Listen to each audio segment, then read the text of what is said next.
Where all the people that Stephen A? She not gonna do that. Let her cook. I want to know what y'all saying now. Following the rumors about Caitlin Clark Europe, ESPN is having their own meltdown.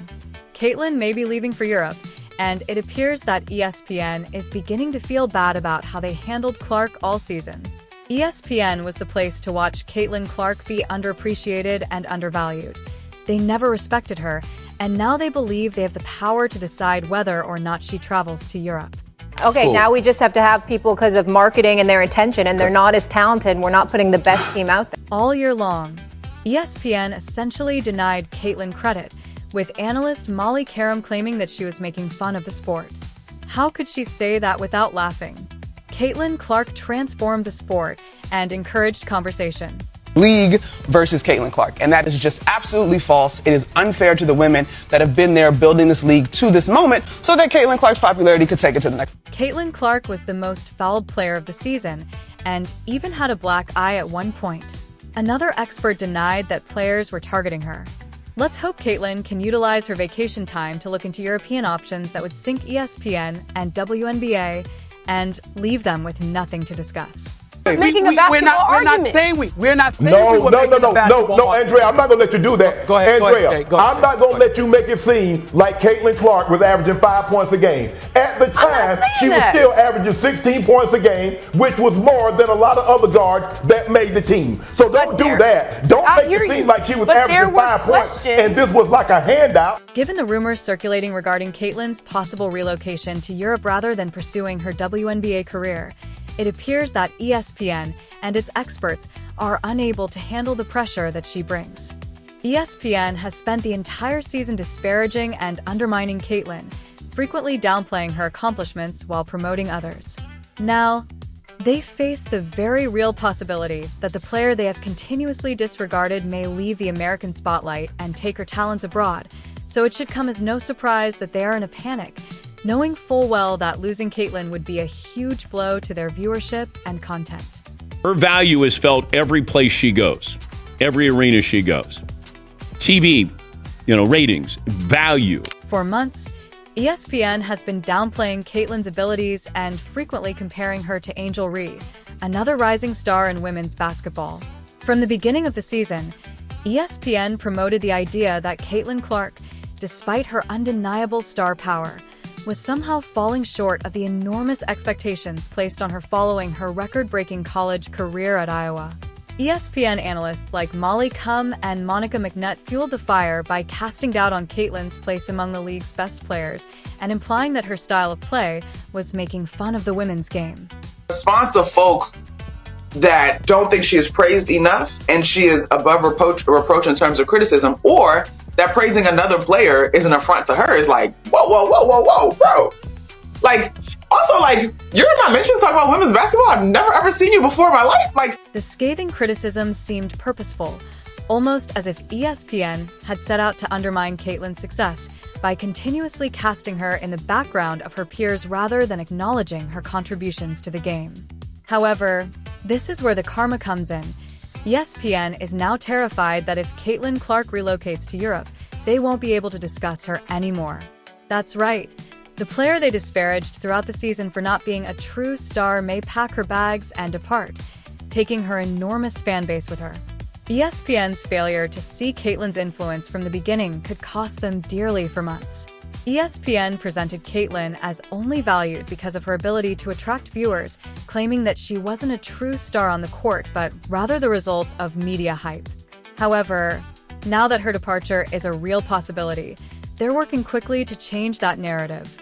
Guys, we're right. That's what we're saying. You no, Molly, you did not say that, Molly. No, that is what you said. That is not what you said, Molly. What are you guys that is not what you said. They have come to understand that Caitlin is much more than just a player. They have developed whole narratives and conversations around her. Her departure to Europe would have an effect not only on ESPN's programming, but also on the WNBA, which both mainly depended on her appeal to increase viewership and engagement. Take a look at how their perspectives have evolved. We would love for the WNBA to make voting not anonymous, because if you were the person that had that one vote, you should just be able to stand on it, and we should know who you are. In the NBA, voting is not anonymous. Yeah. So I would love for the WNBA Agreed. to make the voting so we see who put the votes where. That's all I'm saying. Throughout the season, Stephen A. Smith and Shannon Sharpe were among the few voices that consistently defended Caitlin Clark, reminding viewers of her undeniable greatness on the court. Smith and Sharpe acknowledged that Caitlin was unfairly singled out by both ESPN and WNBA players because of her rookie status and the enormous amount of attention she received while in college. They contended that the scrutiny she received was excessive and that she had already established herself as one of the game's top talents. Despite their support, Caitlin received a flurry of criticism from other ESPN analysts, especially Molly Karam and Monica McNutt. Caitlin was constantly criticized by PN analysts, and WNBA players also targeted her because they saw her as the league's newest high-profile rookie who needed to be humbled and put in her place. The amount of positive and negative attention she received was overwhelming, but Caitlin rose above the noise and proved her skeptics wrong by having one of the most incredible rookie seasons the WNBA has ever seen. Her resilience and elite play were evident when she helped turn around the fortunes of the Indiana Fever and solidified her place as one of the game's brightest young stars. The Indiana Fever have 2 All-Stars in their starting lineup. They also have the reigning Rookie of the Year. Chicago has none of that. So the lift for Angel Reese has been much greater. In charge of the Indiana Fever, it was no small accomplishment for a team that had spent years near the bottom of the WNBA to earn their first postseason berth in what seemed like an eternity. Caitlin Clark not only made it through her first season, but flourished, putting on shows that silenced even her most critical detractors. She was under constant pressure to deliver, but her poise and skill on the court were truly amazing. She took a squad that many had written off and turned them around by demonstrating her leadership and unrivaled talent. Now, if we say her stats are today, what? 20 points, 8.4 assists, 6 rebounds. That's crazy. But 5 crazy. 5.6 Those turnovers, hell of too. a number. Those are hell of a numbers. But to me, that's not dominating. However, despite these successes, ESPN still felt that they needed to change their narrative. By the end of the season, when Caitlin's dominance could no longer be ignored, they were forced to change their narrative and start praising Caitlin as the star, almost as if they had been supporting her the entire time. It was almost comical how quickly ESPN changed their narrative to praise Caitlin after spending the majority of the season disparaging her. Oh, stop being petty. Stop being catty, because she like a double-edged sword. She couldn't tell left and right, and it's bothering y'all, and I see it. Let's go, Caitlin. Hey, do me a favor, CC. Send your favorite jersey with your autograph on it, and I will. But here's the thing. Caitlin didn't require ESPN's approval since she had previously shown everyone wrong during a season in which she was expected to struggle and was frequently singled out by players and commentators who said she wasn't prepared for the limelight. It would almost make sense for Caitlin Clark to think about moving to Europe given all the pressure, tension, and targeting she has received from the league and ESPN. This would send a strong message to ESPN and the WBA, letting them know exactly what they would be missing if they continue to undervalue one of their best stars. Caitlin Clark delivered in a way that no one expected despite the noise.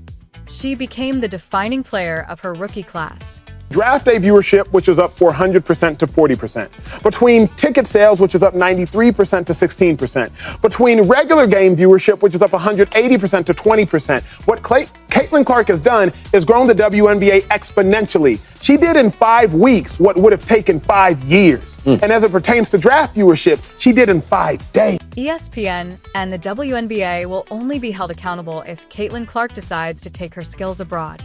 They had every chance to promote one of the best young players in the league, but instead they chose to disparage her, downplay her achievements, and minimize her influence on the league.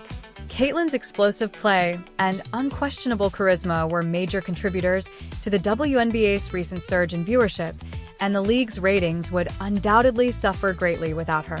Remember that celebrities like Caitlin bring with them a devoted, ardent fan base that follows them everywhere they go. If she decides to leave, her fans will follow her to Europe, and the WNBA may find it difficult to sustain the momentum it has worked so hard to create.